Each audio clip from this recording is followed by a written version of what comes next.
यूक्रेनी राष्ट्रपति Volodymyr Zelensky ने 31 दिसंबर 2025 के न्यू ईयर एड्रेस और उसके बाद दिए गए बयानों में कहा कि यूक्रेन की शांति योजना लगभग 90% तैयार है और अमेरिका की मध्यस्थता में युद्ध समाप्त करने की दिशा में गंभीर प्रयास चल रहे हैं।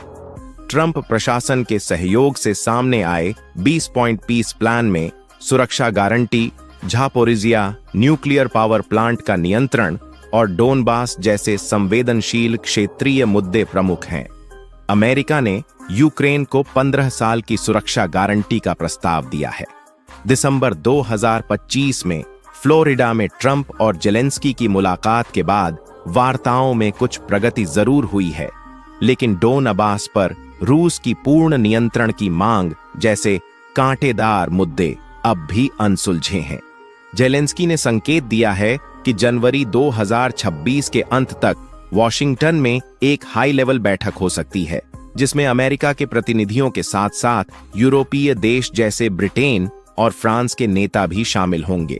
इसी क्रम में 6 जनवरी 2026 को पेरिस में कोएलिशन ऑफ द विलिंग की बैठक हुई, जहां यूरोपीय देशों ने सीज फायर के बाद यूक्रेन को सैन्य सहयोग जारी रखने और वहां सैन्य हब बनाने का वादा किया।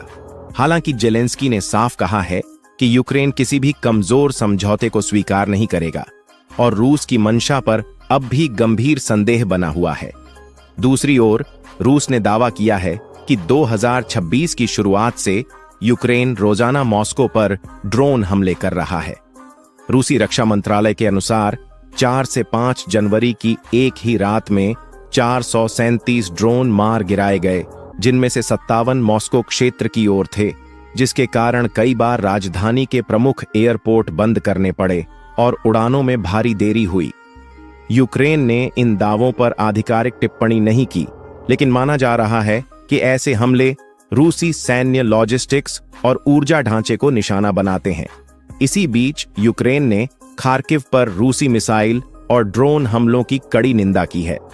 जनवरी 2026 की शुरुआत में हुए हमलों में आवासीय इमारतों और ऊर्जा ढांचे को भारी नुकसान पहुंचा। कई लोग घायल हुए और बच्चों सहित नागरिकों की मौत की खबरें भी आईं। जेलेंस्की ने इन हमलों को आतंक करार देते हुए कहा कि रूस शांति नहीं चाहता, जबकि रूस ने कुछ हमलों से इनकार किया है। जमीनी लड़ाई की बात करें तो कुपियांस्क क्षेत्र में रूसी सेना की स्थिति कमजोर बताई जा रही है। यूक्रेनी अधिकारियों के अनुसार वहां रूसी सैनिकों की संख्या 100 से भी कम रह गई है। वे बेसमेंट में छिपने को मजबूर हैं और सप्लाई की भारी कमी से जूझ रहे हैं। ड्रोन हमलों ने उनकी मुश्किलें और बढ़ा दी हैं। हालांकि रूसी कमांडरों ने फरवरी 2026 तक शहर पर पूरा कब्जा करने का लक्ष्य रखा है।